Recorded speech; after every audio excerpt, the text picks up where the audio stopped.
in New York's 28th district, it was not surprising that Cook accepted the challenge or that she thought she had a shot at winning. McHugh had been elected in 1974 in the wake of Watergate, filling the seat held for 17 years by a prominent Republican. Moreover, Cook was well known and respected throughout the area. In addition, during her time in the Assembly, Cook had worked closely with women's organizations and had received support from Democratic voters during her battles to repeal the abortion law and then subsequently to protect the new legislation. As one woman wrote, "I've never been a Republican, but I am profoundly impressed by the quality of your work in the legislature." Other voters agreed. In the wake of her sponsorship of abortion repeal, Cook received the largest plurality of her career. Other evidence confirmed Cook's ability to garner supporters across party lines. In 1974, 400 women met to create the New York State Women's Political Caucus. Cook was not in attendance, but the convention passed a resolution urging her to run that fall for Congress, an endorsement that, according to a reporter, gave a bipartisan touch to a gathering that was overwhelmingly Democratic.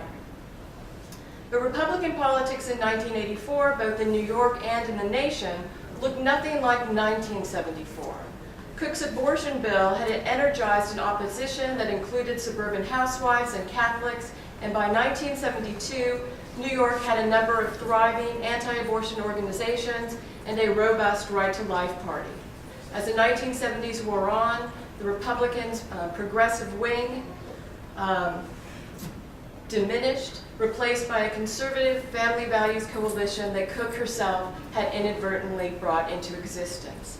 By 1980, this group, of course, had a national leader, Ronald Reagan, and a Republican Party platform that supported their views.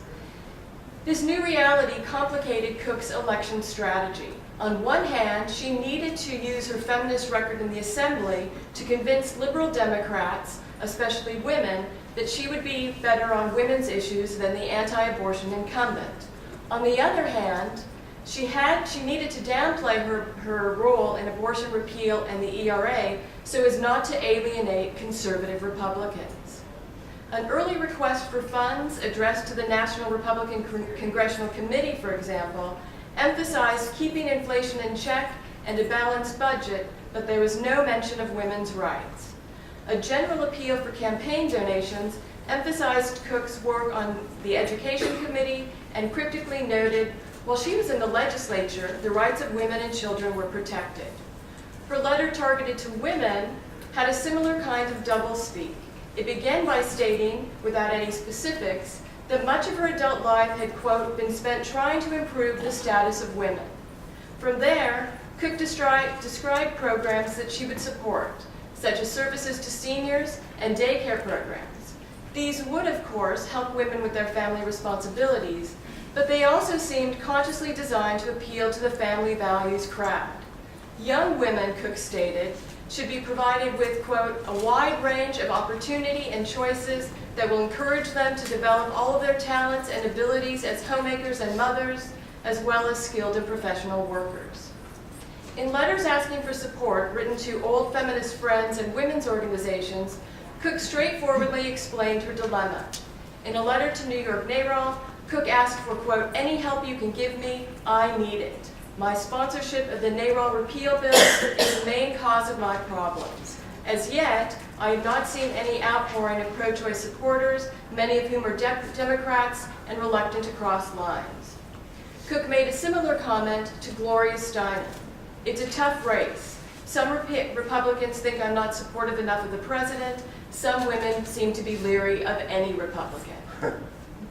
At least some well-known feminists and women's rights organizations came through for Cook, but she continued to struggle with rank-and-file feminist Democrats. Cook received a letter from a woman who was, quote, pleased to see a woman with your views running for office, but this woman was also truly perplexed and frustrated by Cook's choice of races. This voter was disappointed by McHugh's, the incumbent's stand on abortion, but, she continued, I will live with that in light of his generally progressive views. Furthermore, since Cook and McHugh shared so many views, it made no sense, in this voter's opinion, to vote for Cook. McHugh was gaining seniority in the House and would soon have a greater voice in shaping policy on issues about which this woman and Constance Cook deeply cared. Most perplexing at all was how Cook, quote, a woman and a human being, could support Reagan. Strangers were not the only ones to criticize Cook's decision to run. A former ally wrote to Cook to explain her position. I am, as I'm sure you gathered last night, very upset about your candidacy, largely because I am so used to supporting you as a person and as a candidate. My admiration was unbounded for your stand on abortion, and I too deplore Matt's stand on federal aid for abortion. But on other issues important to women, he usually comes down on the right side. It disturbs me that you can bring yourself to run on a ticket with a president who stands firmly against the cause for which you have fought. Other previous supporters urged Cook to withdraw. One argued, quote, it would be very difficult for me and many others I know to vote against you or to reject appeals for campaign funds. On a less personal note, this writer believed Cook's candidacy would split the vote and virtually assure the election of the conservative candidate. Please don't think I lack appreciation for your good work, the letter continued. That's precisely why I'm writing you. You know I think you're great. Another letter was more direct. While it might sadden us to campaign against Connie Cook, in such a race, that's indeed what we would do. Cook's bigger problem on a practical and ultimately personal level was her need for funding from the party and affiliated PACs. This meant that she found herself treading a fine line whenever she spoke about President Reagan. As she described to a friend, I never say anything bad about the president. I stress his good points, but I don't back down on issues where we disagree. But stressing Reagan's positives often seemed to put Cook in an untenable position. In an interview shortly before the election, a reporter asked Cook whether, quote, she was more comfortable with the president now, a reference to her opposition to his nomination in 1980. Her response, he has a lot of likable qualities, distanced Cook from Reagan's policies, but it also allowed her to be cast as an unprincipled politician. The story went on to note that she had received Reagan's endorsement in September and was using it extensively in her media campaign. Even before this interview, evidence suggests that Cook realized she had entered into a devil's bargain, a deal she would lose one way or the other. In a draft of a speech to an unknown religious organization that she apparently never gave, Cook reflected on the modern politician's dilemma, quote, not being so accommodating as to lose character, not being so willing to compromise as to sacrifice principle. This was a place at which Cook arrived. Money from the party and PACs was not flowing in as she had expected, given her pro-business, pro-military stance. This wasn't, she believed, because of her feminism, but rather because she refused to say 10 little words, quote, I support the re-election of Ronald Reagan and Senator D'Amato. All but the most ardent feminists would forgive Cook for this utterance, or so she believed. But for 20 years, Cook had been preaching to women that they must vote their own interests. Cook sincerely believed that changing laws and reordering public spending was the way out of second-class citizenship for women. And ever since the International Women's Year Conference in 1977, she had been gathering signatures on a document she called the Houston Intention, a pledge that read, quote, I will not work for, I will not vote for any candidate who does not support women's issues. Cook had stayed true to this principle, and after searching her soul, determined not to change now, even though she believed it would cost her the election. Cook's speech seems to have been influenced by a Unitarian minister's sermon that compared saints and statesmen, both of who desired to effect change. The saint, according to the minister, understands himself as an example, while the statesman understands himself as a prophet. But while a saint needed only noble dreams and personal commitment, a statesman needed public office, influential supporters, and a national platform. It was easier the minister concluded, to be a saint. This was Cook's dilemma. Which would she be? A feminist saint whose political life would end with a principled stand that would serve as a testament to the righteousness of women's equality, or a 20th century politician who would compromise her beliefs in the hope of someday being in a position to serve as a stateswoman for women's rights? In the end, she was neither. She lost the election, but her feminist reputation had also been bruised simply by running as a Republican. If the life of prominent Philadelphian Ernesta Drinker Ballard is anything to go on, Republican feminist activists experienced similar difficulties. After the ERA defeat, Ballard's activist work focused mostly on reproductive rights.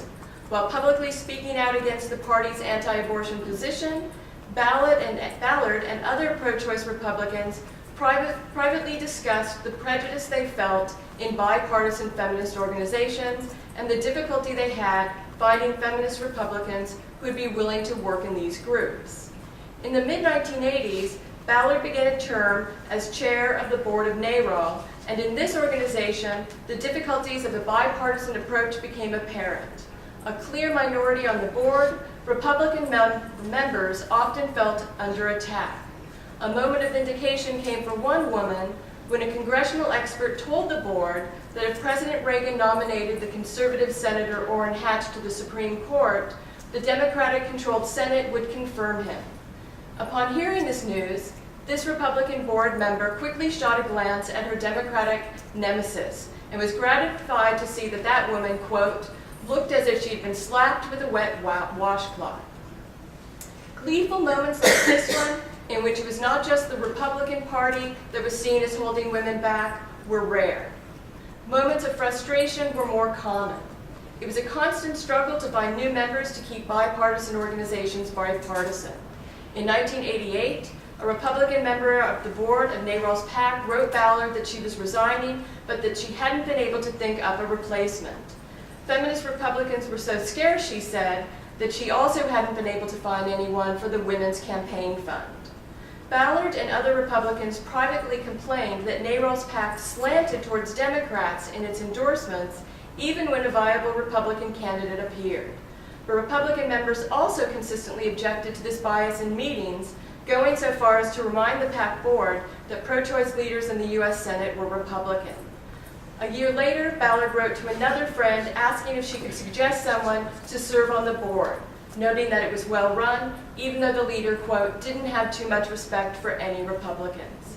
The following year, Ballard was still hunting for board members, worried that there might be only one Republican left in 1991. This tension between Republicans and Democrats in bipartisan feminist organizations was nothing new. In 1982, Ballard was one of the founders and first president of the Pennsylvania Women's Campaign Fund, a bipartisan organization that supported female candidates who favored women's rights. At the 20th anniversary celebration, Ballard gave a speech recalling the fund's early years. Quote, though we were basically a company of like-minded women, we experienced contention on our board. It was very hard to shed our party affiliations and see the good in any candidate from the other side. Too often, guilt by association crept in when Republican candidates were discussed, and two of our most prestigious advisory committee members, who were Republicans, were harassed, and one felt she had to quit. Ballard concluded her speech with a reflection on her political philosophy, which ultimately was not much different from Cook's. For me, Ballard noted, it has come down to being a one-issue voter. I cannot and will not vote for someone, man or woman, who is not a proven voter for choice. That means that if an incumbent, no matter how odious or insulting, has voted right on this issue, a crusader cannot take my vote away from her or him. The compromise, I have to ignore the bad faults. Both women had developed a code, one that involved trade-offs and sacrifice, but which put women's interest above party, indeed, which put women's interest above anything else. On Christmas Eve 2002, Ballard received an email from Ed Howard, a former state senator who had long been involved in pro-choice Republican efforts, asking if she would host a small fundraiser for the Pennsylvania chapter of the Republican Pro-Choice Coalition. The national organization had told state affiliates that they needed to be self-financing by 2003, but Pennsylvania was short of the goal. Writing back on Christmas Day, Ballard regretfully declined. Not enough extra energy right now. I'm just spread too thin. I'll help as much as I can. I'm truly sorry, but we need to find some younger people. Indeed, they did. When this exchange occurred, Ballard was 82, Howard was 76.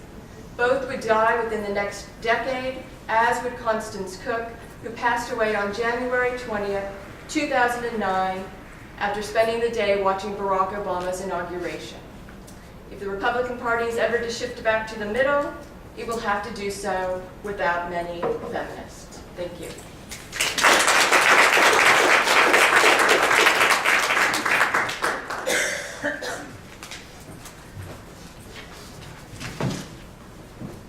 Thank you, Julia. That was an interesting paper. Well, I'm the bearer of bad news and good news and good news. The bad news is that Stacie Taranto, who is going to deliver the next paper, can't be here. The good news is that she had a baby, so she's staying home taking care of the baby. And the other good news is that her paper is going to be read by Professor Zarnow, Leandra, who's an ACLS new fellow at the Department of History at Stanford. Leandra is the author of Bella Abzug and the Promise and Peril of the American Left, which is forthcoming from Harvard University Press. I should add that Stacie Taranto has a manuscript that's forthcoming with Kitchen Table Politics, Conservative Women and Family Values in the 1970s, which is under contract with University of Pennsylvania Press. She's also the author of, I think, a quite interesting piece on Ellen McCormick in the 1976 anti-abortion Democratic presidential primary, which was published in the 2012 issue of Journal of Policy History, which is a quite good journal. I'm the editor of it. Nobody laughed at the jokes. Some people who've published there.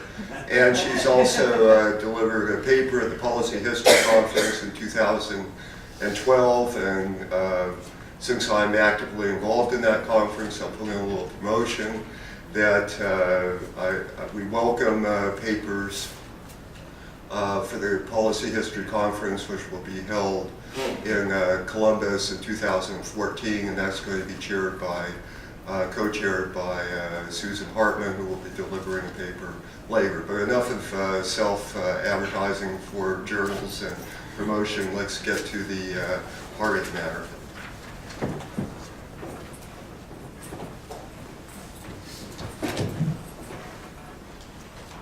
Good morning.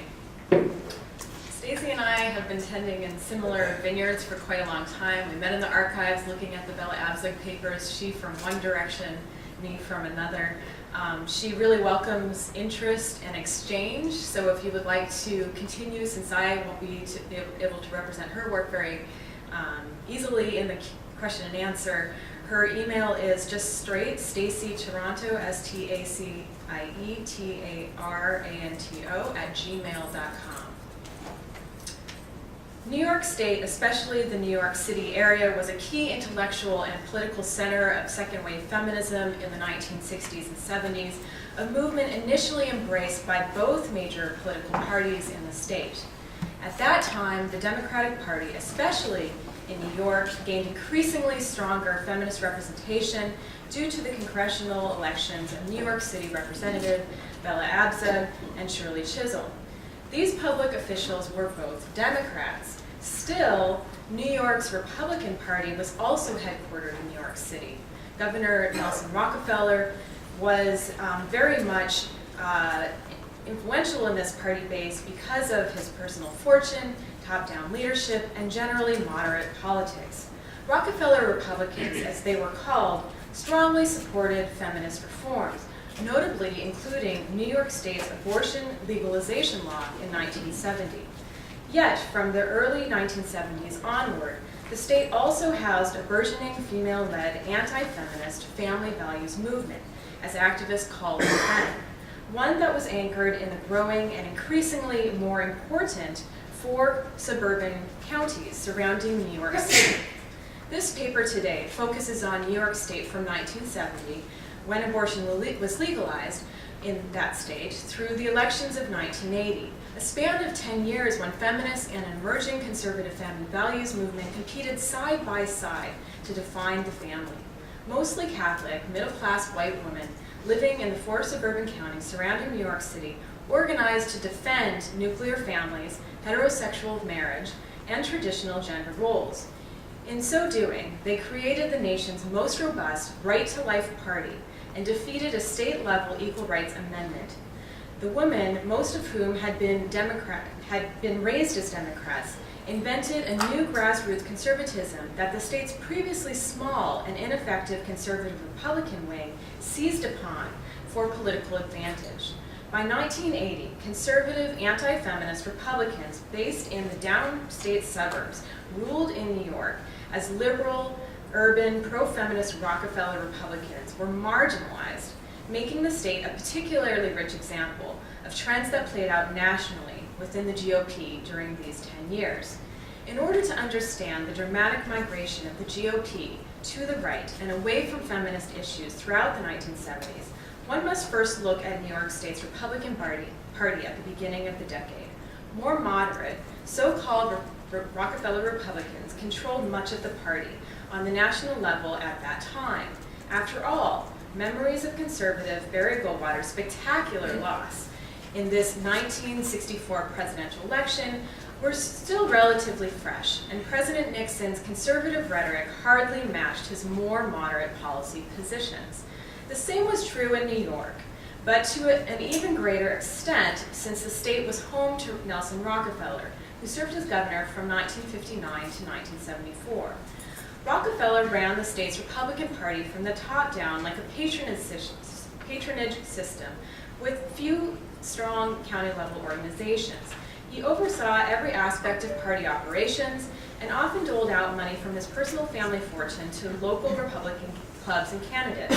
He discouraged Republican candidates from competing in primary elections, fearing that doing so would weaken them in the general election. Rockefeller's base of support was in New York City and the surrounding suburbs, in places such as wealthy Westchester County, where his family estate was located. There was an opposing bloc of conservative Republican leaders in the more rural counties upstate, but during Rockefeller's tenure, their influence in the state party was minimal. When President Gerald Ford assumed office in the wake of the Watergate scandal, he tapped Rockefeller to be his vice president. The governor naturally accepted, and even while he was in Washington, D.C. from 74 to 76, however, little had changed. Rockefeller's key allies in New York ensured that the state party remained under his all-encompassing influence. The moderate Rockefeller coalition embraced the burgeoning women's liberation movement in New York, particularly the abortion reform battles in Albany in 1967 to 1970. Abortion in New York and across the country had been illegal in almost all circumstances since the 19th century, but in the early 1960s, reformers, most of them men from the legal, medical, and certain progressive religious communities, began lobbying for liberalization. The growing feminist movement embraced legal abortion as a core woman's right, and their lobbying hastened reform efforts by the end of the decade. Rockefeller's Republican coalition guided the abortion reform bill through Albany, with help from everyday women as well as from organized liberal and radical feminist groups in the state. One legislator, in particular, was responsible for the bill's success, and we've already heard a lot about her this morning, Assemblywoman Constance Cook. Cook was a member of NOW and an ardent supporter of legal abortion and other feminist goals. Although many Democrats supported legalizing abortion, they could not sponsor a successful bill as the minority party in both houses of the state legislature. Democrats had little representation upstate, and their base downstate was split. Jewish and African American districts supported legal abortion. Democratic Catholic enclaves in places like Brooklyn and Queens did not. The abortion bill, therefore, had to be guided through the legislature by moderate Republicans whose party enjoyed majority status and greater representation across the state, and who, like Constance Cook and Nelson Rockefeller, equated legal abortion with the GOP's historic embrace of personal liberty and small government. With strong feminist influence in the state, the abortion bill that Rockefeller signed in 1970 was the most expansive law of its kind, far less restrictive than those that had passed in 15 other states between 1967 and 1970. A growing anti-feminist, conservative family values movement coalesced in New York State right after the landmark abortion reform law passed in 1970. The movement was led mostly by Catholic middle-class housewives from the four growing and increasingly more powerful suburban counties, that being Nassau and Suffolk counties in Long Island, Rockland County to the north and west of the city, and Westchester County directly north of the Bronx. Most women were born in the early years of the Great Depression and grew up in urban working class neighborhoods in New York City, especially in outer boroughs like Queens and Brooklyn. As adults, these coalition members in the decades after World War II married men who attained stable middle-class employment, which along with GI mortgage loans allowed them to purchase homes in all-white red-line suburbs. They started families, and unlike many of their working-class mothers, were able to stay full-time at home. The women equated their new middle-class suburban lifestyles with the American dream.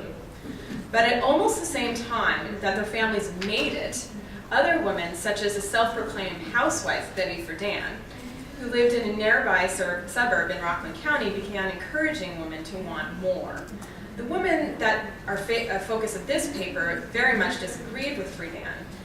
They viewed feminism as a grave new threat to their lifestyles and suburban privilege, a threat that allegedly was trying to destroy nuclear families, heterosexual marriage, and traditional gender roles.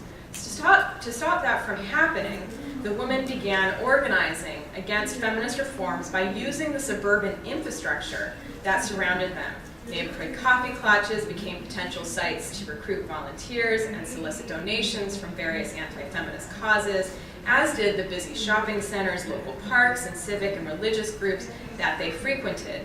In effect, they turned previously apolitical, family-oriented spaces into a viable fundraising apparatus and political infrastructure that could sustain their campaign to protect so-called family values and family lifestyles. The women's first major political success was overturning New York's abortion reform law in 1972. The women were motivated to act by three principal factors. One, a conviction that legalizing abortion was akin to sanctioning murder, a view shared by the Catholic Church that many belonged to. Two, the belief that legal abortion undermined a woman's highest calling to be a mother.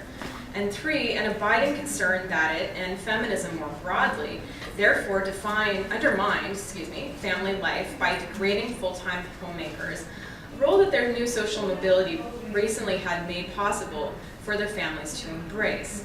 Since politics was new to these women, they found it difficult at first to speak out. But as they watched politics converge upon what they deemed most important, home and family, they got over their hesitancy. Some joined the newly formed Right to Life committee that an upstate activist, Ed Golden, had started, often creating their suburban chapters in their hometowns. Another group of women of Long Island formed the New York State Right to Life Party in 1970 and began running friends and neighborhoods in local elections to highlight the abortion issue. The women routinely lobbied in Albany, pushing lawmakers to overturn the abortion reform law in 1972, although Governor Rockefeller's veto pen ultimately preserved legal abortion in the state. At first, upstate conservative Republicans from the majority wing of the state party could not surmount Assemblywoman Cook's coalition and dislodge anti-abortion legislation from committee. But the spectacle of everyday housewives routinely coming to the Capitol was a more powerful a very powerful image for many legislators. This massive effort was coordinated by the Right to Life Committee with buses often chartered by Catholic churches. A reported 200,000 housewives, nuns, children, and concerned citizens from over 50 local anti-abortion groups traveled to Albany in a matter of months. Ed Golden, the chairman to Right to Life Party Committee, claimed that 95% of the people were, quote, inarticulate in the political sense, end quote, and had never been to the Capitol before. Quote, they're homebodies, they're effective. In this climate, the Donovan-Crawford anti-abortion bill passed in a small margin in May of 1972 with support primarily from conservative Republicans, but also from moderates and Democrats, especially those from heavily Catholic districts who were unnerved by recent lobbying efforts. As anticipated, Governor Rockefeller vetoed the Donovan-Crawford bill days later. Rockefeller upheld the 1970 law, but even he later admitted feeling pressured by the growing anti-abortion coalition, a pressure that only continued to build, later prompting conservative Republicans to partner with these activist conservative family values women from the 4 counties surrounding New York City, where a quarter of all the state's votes came from by 1980. Like the abortion debates, battles over the state ERA in 1974 and 75 energized the same class of suburban women, many of whom were involved in both causes for overlapping reasons. With the federal ERA at a standstill, feminists hoped that adding an ERA amendment to the state constitution would cover women in New York until the federal constitution could be amended. In order to do so, voters would need to approve this through a referendum. Once again, opponents who felt that their families had attained the American dream, having a male breadwinner and a female homemaker in a single-family home, were determined to protect their lifestyles from any perceived threats. Opponents in New York, like on the federal level, feared, for example, that the state ERA would compel homemakers to enter the workforce to become equal with men, with their children languishing in state-run daycares, something that sounded communist to them. In essence, they worried that offering women the same legal rights as men, the state would be mandating the same expectations for women and men. The women began canvassing their communities on the grassroots level as they had in the Donovan-Crawford anti-abortion battle, talking to other women at Little League games, bringing the topic up at mothers' groups, and generally using the suburban and community networks that surrounded them to organize opposition. In the end, 3 million New York voters voted on the state ERA, roughly 1.3 million for it and 1.7 million against it. The 4 suburban counties right outside of the city were where most opposition leaders lived. The amendment was defeated by majorities ranging from 52% to 61%. Since these were very densely populated counties, the state ERA's defeat there was more impactful than its failure in less populous, traditionally conservative counties upstate, where it lost by as much as 72% in some places.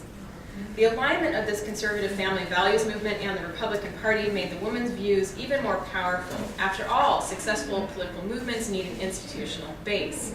Many women were ready to leave the Democratic Party by the 70s. They were disappointed to see the party of their youth, the party of the New Deal, increasingly advocate using taxpayer dollars to finance feminist-backed initiatives such as sex education in public schools and Medicaid-financed abortions. This palpable sense of alienation was not unfounded. The so-called New Politics Coalition that emerged in the 1960s, along with the McGovern Commission that met between 1969 and 1972, had helped transform the Democratic Party from a working-class Catholic machine-driven organization into a more liberal, secular one led by college-educated professionals, including feminists. As one woman, Ellen McCormick, a founder of the New York State Right to Life Party, once remarked, instead of distributing hats by the 1970s, Democrats were more apt to support cutting off heads.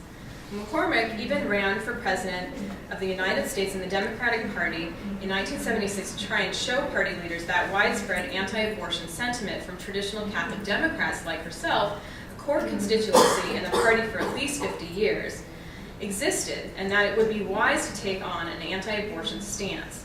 She only netted a mere 3.5% of the popular vote in the nearly 20 state primaries that she competed in, hardly the results she had hoped for, and certainly not enough support to turn the Democratic Party away from embracing legal abortion.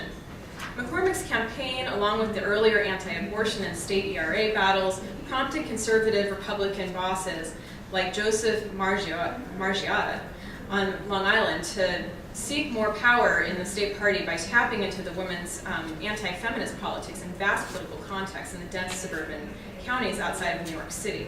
The deeply entrenched grassroots networks that the women had built over the past decade, when coupled with Rockefeller's complete withdrawal from state politics in 1977 and subsequent death in 1979, allowed county-level GOP chairmen to finally have the real power they desired in the state party. When this occurred, a new downstate conservative Republican bloc in the suburbs of New York City arose, one that, for example, called for lower taxes, something that appealed to suburban housemakers who saw doing so as a way to defund taxpayer-financed feminist initiatives. Their husbands also supported lower taxes in the midst of the ongoing economic downturn, particularly since the counties that they lived in had some of the highest property taxes in the country. These changes dramatically altered New York State's Senate race in 1980. During the Republican primary in the U.S. Senate race that year, incumbent Republican Senator Jacob Javits, the longest-serving senator in the state, sought re-election. As he campaigned across the state, Javits admitted that he was a more liberal Republican in Rockefeller's mold who supported feminist goals such as legal abortion and the ERA. But the state's political climate had changed, and Javits lost the primary to Al D'Amato, a little-known conservative town supervisor from Long Island. D'Amato was backed by activist conservative suburban women, including a cross endorsement from the Long Island-based Right to Life Party that delivered his margin of victory in this general election. As the GOP's downstate suburban-based right-wing ascendancy gained right-wing ascendancy, it set the stage for Ronald Reagan's victory in New York, a state that the New York Times noted had once been the most arid political terrain for conservative politics. And so I'm going to skip to Stacie's conclusion here and give us a sense that these election results really point to the rightward migration of the state's Republican Party in the decade leading up to 1980. In the early 1970s, New York's GOP, including the 4 populous suburban counties, which is really brought attention to in this paper, was dominated by Nelson Rockefeller's more moderate wing of the party that supported feminist goals. The conservative family values women described here played a crucial role in reframing politics around issues of family and women. The women and their allies on the grassroots level in New York were not ambitious political figures like Phyllis Schlafly, who we know well from Dr. Critchlow's work, who had long taken an interest in Republican politics. They were raised as working-class Democrats, but were largely apolitical.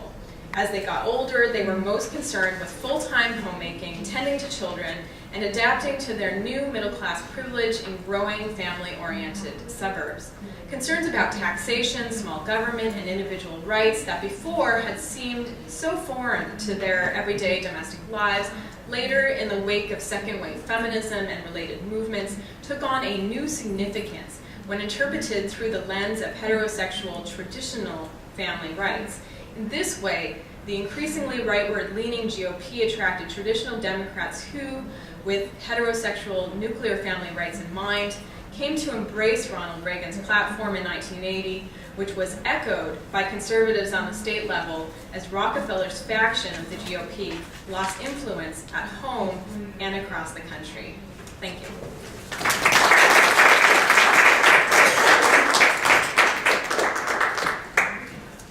Well, thank you, Leandra. That was a very good job. It's always difficult reading someone else's paper, and I think you did an excellent job of that. And we look forward to reading your book on Bella Abzug, which is forthcoming with Harvard University Press. I hope you do a fuller account of Bella Abzug than I did in my book on Phyllis Schlafly. So perhaps I didn't do her full justice. Anyway, next we're very honored to have Susan Hartmann, who's a professor of Ohio State University, who's the author of her first very well-received book, Truman and the 80th Congress, and she's also the author, I'll put in some publicity for your textbook, The American Promise, A History of the United States. Are students reading textbooks anymore? I wonder. But anyway, the other feminist activist in the liberal establishment, published by Yale University in 1998. She's been the recipient of many honors and is still quite active in the historical profession. So please, Susan, we gave you the lower depths here, so come up and join the higher ranks. I'm sorry, could someone close the back door again? So it kind of swung open. Thank you.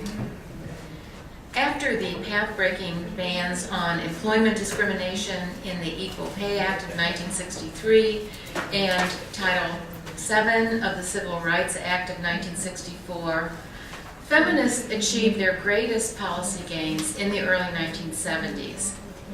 That the heyday of feminist policymaking occurred during the years of the Nixon administration was just one of the anomalies of a president who railed against liberals but approved measures implementing affirmative action, expanding food stamps, protecting the environment, guaranteeing disability rights, strengthening Social Security, recognizing Native American rights, and more.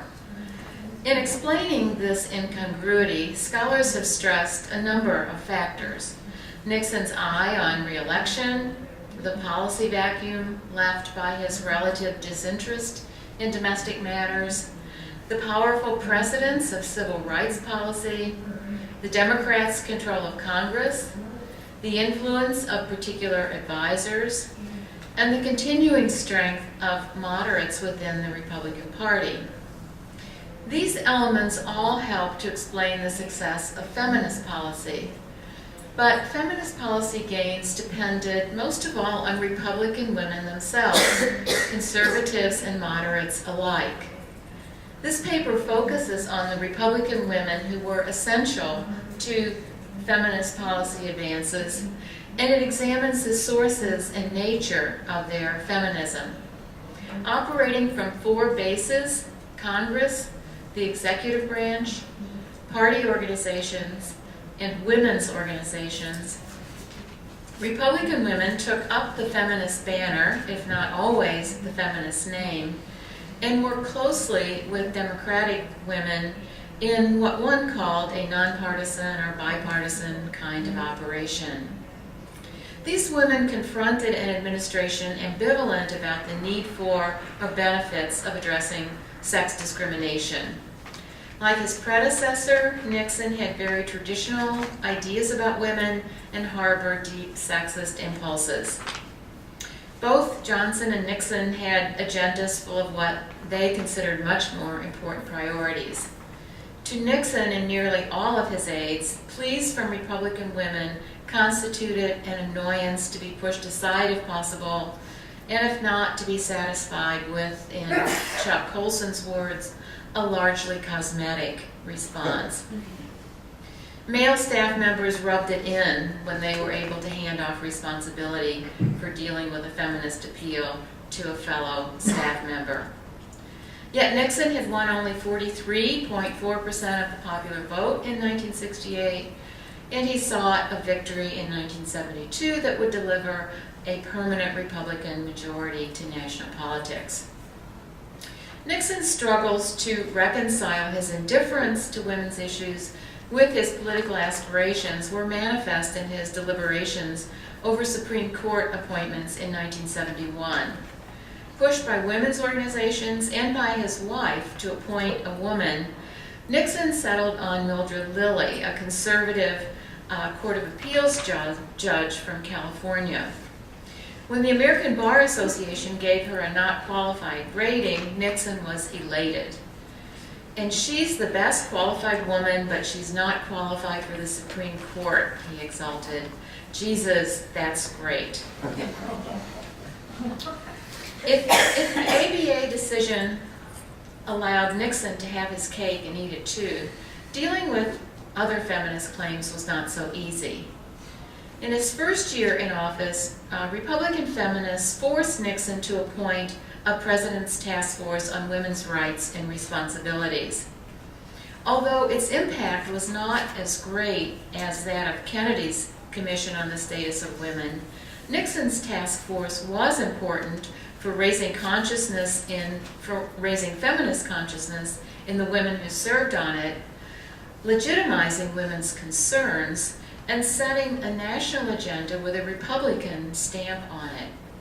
The spark for the task force was struck when Vera Glazer, a syndicated columnist who had earlier worked for the Republican National Committee and for 2 Republican senators, challenged Nixon at his second press conference in February 1969.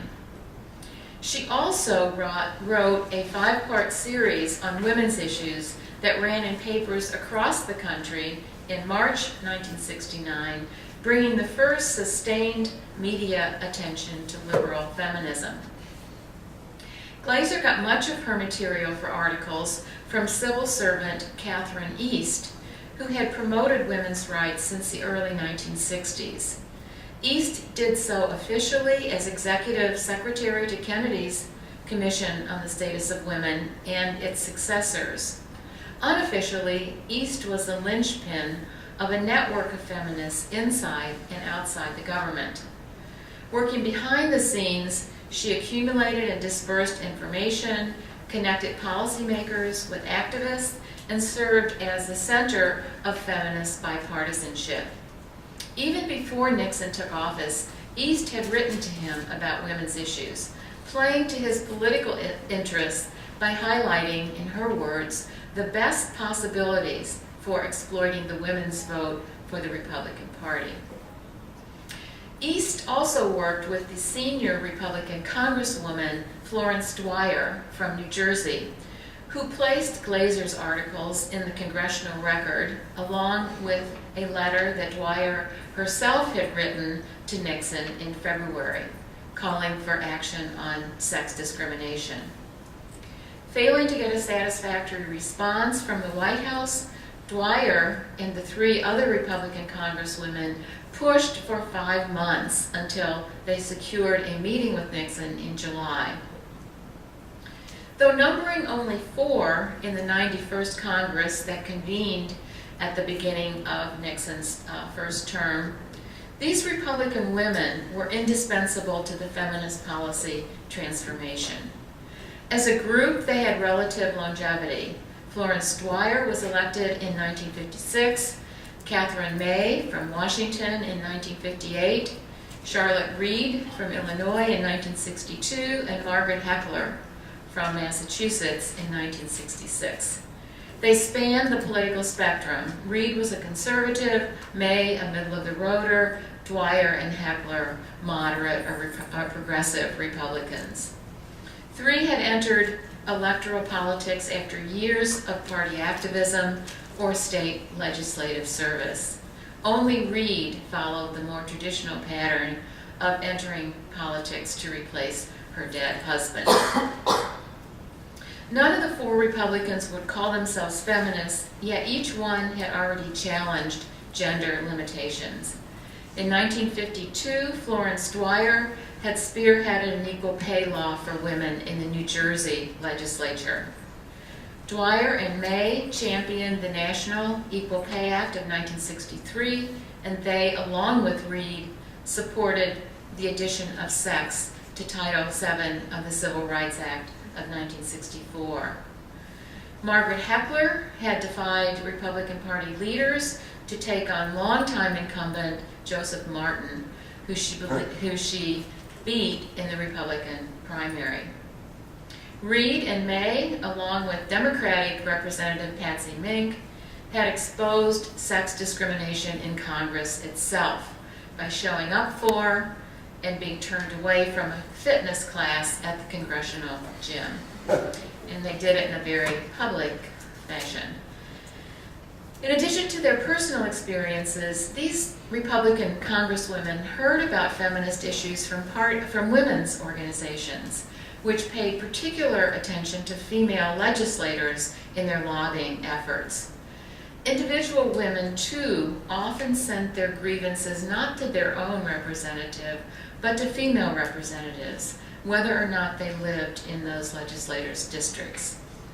Women on both sides of the aisle, in fact, played the role of surrogate representative, acting for women's interests generally. Catherine May did not come to Congress as a feminist, but she got behind feminist policy in her words, as soon as I stopped being so naive and so uninformed about what discrimination against women existed throughout the United States. Congresswomen were only one group of Republicans making feminist claims on the White House. Other pressures came from women who had supported Nixon's campaign or who served in administrative positions.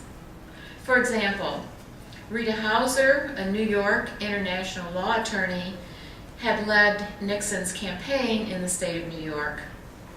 Rewarded with the position of U.S. representative to the UN Commission on Human Rights, in May 1969, Hauser criticized the administration on women's appointments and called for action against sex discrimination in jobs and other areas. Californian Patricia Riley Hitt had worked on every one of Nixon's campaigns since 1946 and co-chaired his 1968 national campaign, then served as Assistant Secretary in the Department of Health, Education, and Welfare. She warned in July 1969 that the administration was sitting on, in her words, a powder keg because Nixon's advisors were not taking women's claims seriously. Hitt herself worked for Robert Finch, HEW secretary, and he was one of the few Nixon appointees who was sensitive to women's rights issues. Helen Bentley, a former journalist and as chair of the Federal Maritime Commission, the highest ranking women in the administration, wrote a blistering memo charging that the administration had, in her words, done absolutely nothing of significance in the area of women's rights, and offered a long list of recommendations for action. When Nixon finally met with the 4 Republican congresswomen in July 1969, they brought a sharply worded memo calling his record on women's rights a retreat from the admittedly inadequate action of past administrations. The memo also labeled some administration officials positively anti-women. They also noted that women voters outnumber men. 3 months after the meeting, on October 1st, 1969, Nixon announced the appointment of a presidential task force on women's rights and responsibilities. By the end of the year, the task force had submitted a report to the president. The task force was critical for a number of reasons. Its report put an official Republican stamp on an agenda for the women's movement and lent legitimacy to feminist demands. One White House assistant said that he and his colleagues had to pay attention because the pressure was coming not from, in his words, those silly women up on the west side of New York. It was now Republican women. Both Republicans and Democrats used the report to advocate for particular legislation, and Democrats tried to gain political advantage by criticizing the administration for not implementing its recommendations. What made the task force even more influential, the administration sat on it for 6 months, evoking protests from Florence Dwyer, Rita Hauser, Patricia Hitt, longtime party leader Ella Peterson, and many more Republican women. The refusal to release the report became a news story in itself. Because the administration delayed so long, feminist anger simmered among Republican women, and the report got much more attention than it would have otherwise attracted. Working on the task force enlightened its members about women's status, while the administration's foot-dragging raised consciousness about presumably reasonable men who refused to see the injustice of sex discrimination. Never would have thought a year ago I'd be so militant, Vera Glazer reported in 1970. Another task force member, Ann Blackham, a real estate executive and member of the Republican National Committee, wrote that she was, in her words, appalled at the seeming lack of regard and action with regard to women. I cannot fathom ignoring such a vast segment of the voting public. The task force proposals were very much like those that Republican congresswomen had handed to Nixon and that Catherine East and Vera Glazer had presented to presidential counsel Arthur Burns. Topped by a call for an equal rights amendment to the Constitution, the proposals focused on ending sex discrimination in employment, education, government, and Social Security benefits. This emphasis reflected an individual rights approach, while generally avoiding reproductive rights and issues involving social provision or redistribution. The heavily Republican task force refused to support the expansion of Fair Labor Standards Act protections to domestic and other low-paid workers.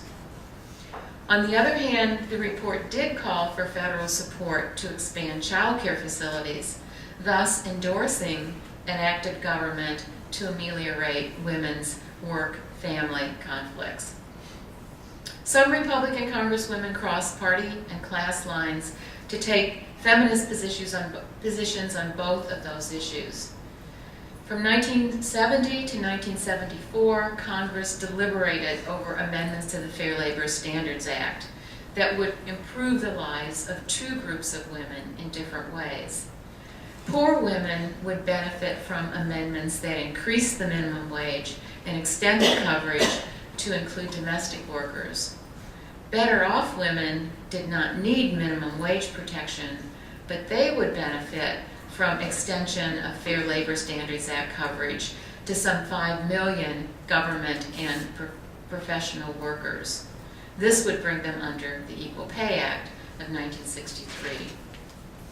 Democratic Congresswoman Shirley Chisholm directed a coalition of pressure groups in support of the bill, one that held together against efforts to limit the bill's scope at the expense of poor women, and that marked the first alliance between feminists and labor unions. Marjorie Holt, a conservative from Maryland and just one of 2 Republicans left in Congress by then, signed a letter with 12 other congresswomen pleading that domestic workers not be removed from the bill. After the bill passed and Nixon vetoed it, the other Republican congresswoman, Margaret Heckler, voted to override his veto.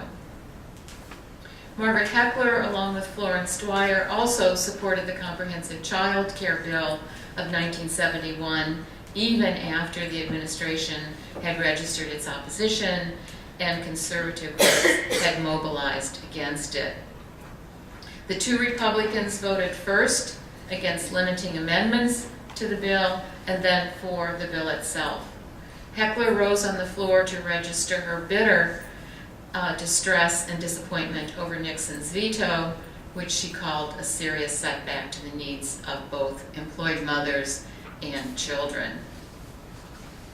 Support for a federal child care program from the task force and other Republican women did not protect the child care bill from Nixon's veto, though he did sign legislation to liberalize deduction of child care expenses on income taxes. Ultimately, through executive orders, signing bills, or public statements, Nixon approved nearly the entire task force agenda. An equal rights amendment set out to the states for ratification, a law to strengthen the enforcement powers of the Equal Employment Opportunity Commission, expansion of the purview of the Civil Rights Commission to include sex discrimination, Title IX, which banned sex discrimination in all aspects of education, new regulations on affirmative action in companies with government contracts, dubbed by one historian the Magna Carta of female employment, and more. Nixon's acquiescence in all of these measures owed not a little to the pressure from Republican feminists. Women like Anne Blackham and Rita Hauser, who worked for the party and for his election, Congresswomen like Margaret Dyer and Margaret Heckler, upon whom he depended for cooperation on other legislation, women like Patricia Hitt and Helen Bentley, whom he himself had appointed to executive branch positions, and women's organization leaders like Gladys O'Donnell of the National Federation of Republican Women and Virginia Allen of the National Federation of Business and Professional Women. I have a couple of pages on what happened next. My time is out, and I think we've heard a little bit of what happened next from the first two papers, the gradual and almost complete divorce between Republicans and feminism. So I'll stop here and let's hear your comment.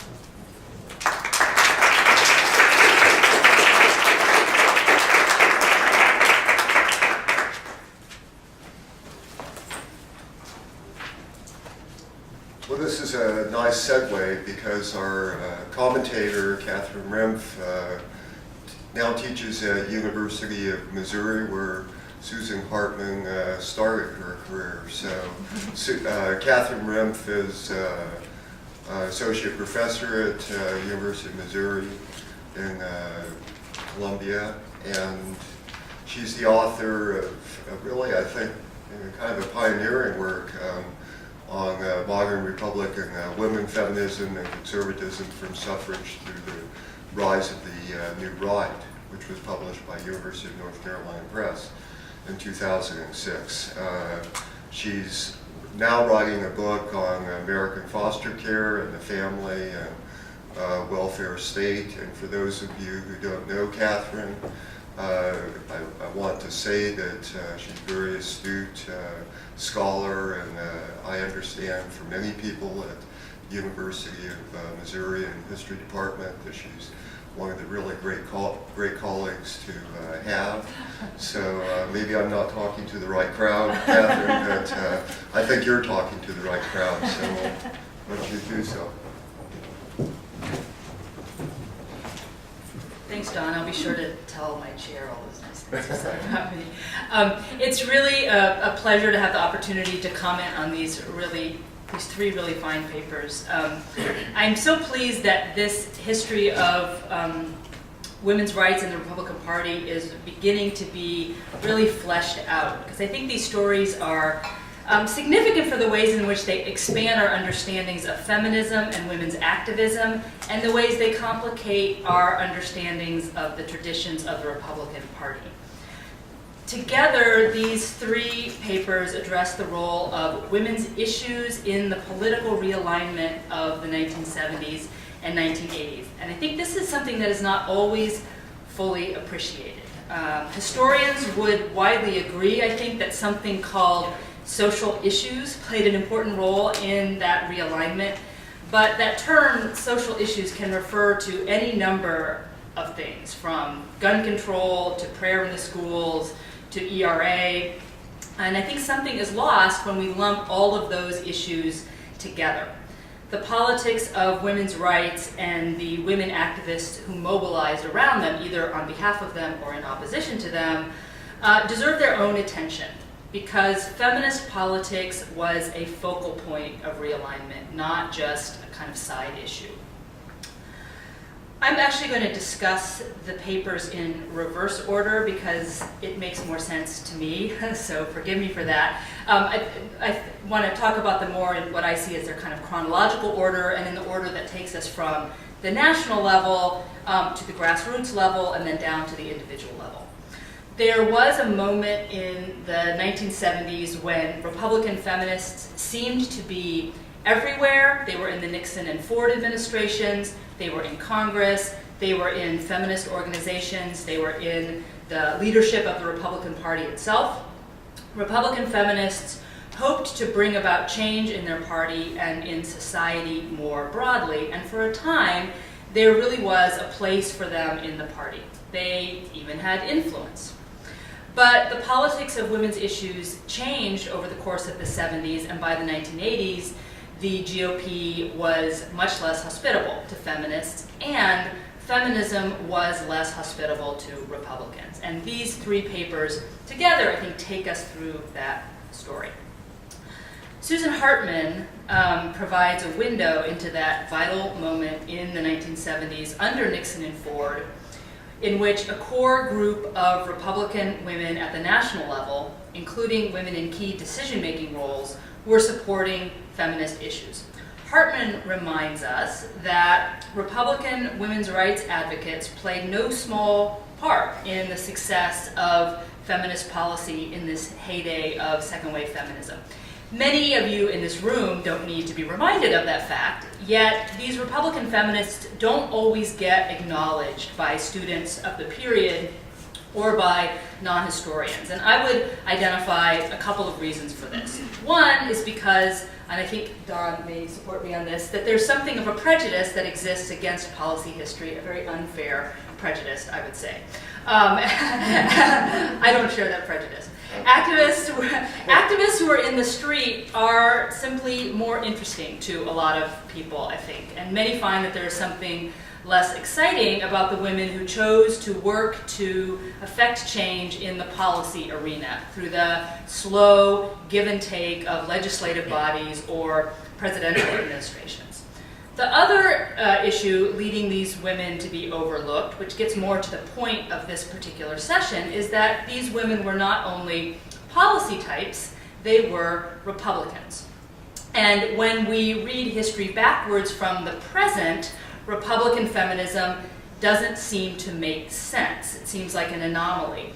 But when we read history forward from the past, it really does make sense for a number of reasons. And I just want to name one of them, which is one that Susan Hartmann discussed, which is that the rise of second-wave feminism coincided with the Republican administrations of Nixon and Ford, and so it is very understandable that the women who would be positioned to advocate in the White House for feminist change would be Republicans. The Republican women who promoted feminist policy gains in the 70s came from the ranks of conservatives and moderates alike, Hartmann emphasizes. This is important, and it is related to political realignment. The GOP was already divided between moderates and conservatives before feminist issues were really on the table, but the importance of women's issues led to a reshuffling of those divides. It wasn't just that moderates became feminists and conservatives became anti-feminists. It was more complicated than that because so many of these women's issues were so destabilizing. Being in a position to investigate women's issues in Congress, in the White House, in the party, gave political women an exposure to sexism that many may not have experienced before. The process of documenting discrimination against women, proposing what seemed to be reasonable, rational solutions to lawmakers or other political leaders, and then seeing those ideas dismissed or ridiculed was tremendously sobering for women who did not necessarily identify themselves as feminists. For many, these issues became personal at that moment, even if they themselves didn't think that they had experienced discrimination.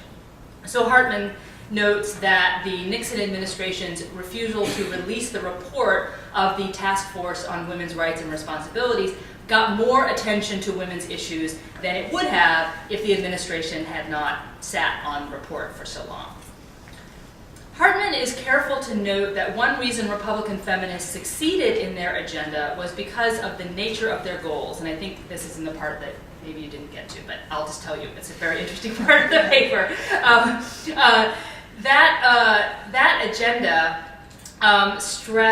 tended to stress those rights that were most compatible with traditional Republican principles, such as those that addressed equal opportunity.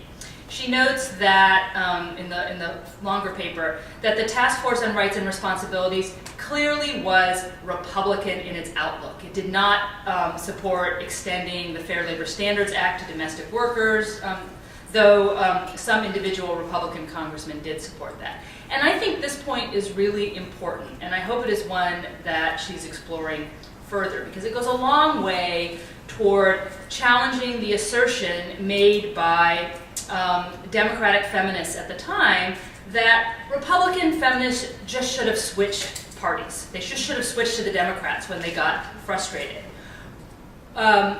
what precisely was the nature of Republican feminism in the 1970s? A feminism that acknowledged gender oppression and sought government remedies for some forms of it, but that retained a wariness of big government and a more conservative understanding of the economy. What precisely was feminist about Republican feminism, and what precisely was Republican about it? I think those are important questions. Stacie Taranto shows us a very different group of women at the grassroots rather than in the corridors of Washington, opponents of feminism rather than supporters. But of course, these women are part of the same story that these papers are telling. The issues that Republican feminists in Washington were promoting were not embraced by all women, and indeed would mobilize them into opposition. Some of the larger contours of this story are already familiar through work by Lisa McGurr, by Jane DeHart, by Dawn Critchlow, but Taranto offers a different and important element of the story. The activists that she studies were not mobilized by evangelical Christianity, they were not mobilized by anti-communism, they were not Southerners, they were not Sunbelters, they were Catholic New Deal Democrats in the heart of Rockefeller Republican territory. Mobilization against feminist issues, namely abortion, propelled these traditionally Democratic voters into the Republican Party. Taranto examines grassroots women who, through their mobilization against abortion, helped bring down the moderate Rockefeller Republicans in New York. This was part of a national development that would eventually marginalize Republican feminists, like the ones that Susan Hartmann talked about. In the early 70s, the Republican wing, or the Republican Party, in New York, was dominated by the Rockefeller wing, which supported feminist goals. As Taranto puts it, the women she describes played a crucial role in reframing politics around issues of family and women. They mobilized against abortion, organizing through connections related to their families, and framing their concerns in terms of their position in their families. As Taranto describes, conservative Republicans saw the potential political gains to be made by mobilizing suburban women around anti-feminist politics and then drawing them into other conservative positions. In opposition to sex ed in the schools or to Medicaid abortions, which may initially have come from this position of protecting families, could be reframed as opposition to big government or opposition to taxation. This resulted ultimately, she argues, in the Republican primary victory of Alphonse D'Amato over long-term incumbent Jacob Javits, and in Ronald Reagan's capture of the New York State in 1980. With women mobilizing around family concerns, it provided an opportunity to recast issues like taxation and small government in terms of family rights and concerns. This is something that we know occurred, but Taranto is showing us how it actually happened on the ground, which I think is very important. While Hartmann documents the important role of Republican women in propelling feminist advances, and Taranto explores the role of activist women in steering the Republican Party away from support of feminist goals, Julie Berebitsky shows us what happened to two individual Republican feminists in the 1980s once the party had, in fact, become less hospitable to feminists. Berebitsky introduces us to two individuals, Constance Cook, who worked through electoral politics, and Ernesta Drinka Ballard, an activist with NARAL. She uses their stories to explore how individual Republican feminists experienced their marginalization in the 1980s. Particularly striking to me in these stories is the failure, or perhaps the impossibility, of bipartisan feminism in this period of political realignment. The promise of bipartisan feminism in the 1970s was that a feminism with proponents on both sides of the political aisle would be more effective than would a movement firmly associated with one party or the other. Bipartisan feminism was always fraught with tension. Republicans and Democrats did not always trust each other, but when feminism appeared to be a movement with broad appeal, then the bipartisan vision seemed tenable. Once the feminist movement became firmly associated with Democrats, though, bipartisan feminism became much more challenging. Cook had a great deal of bipartisan appeal in the 60s and 70s, as Berebitsky tells us. Democratic women admitted to voting for her. She was active in bipartisan organizations. Like other state women's political caucuses, New York's was dominated by Democrats, yet it passed a resolution urging Cook to run for Congress in 1974. Ballard worked effectively in bipartisan groups like NARAL and the Women's Campaign Fund. In the 1970s, bipartisan feminism was strained, but it was workable. By the 1980s, it was not. In groups like NARAL, there was always some resistance to the presence of Republicans, but eventually the lines became so firmly drawn that it was impossible to find Republican women to serve on boards. And Cook found that running for Congress as a moderate feminist Republican left her with few allies.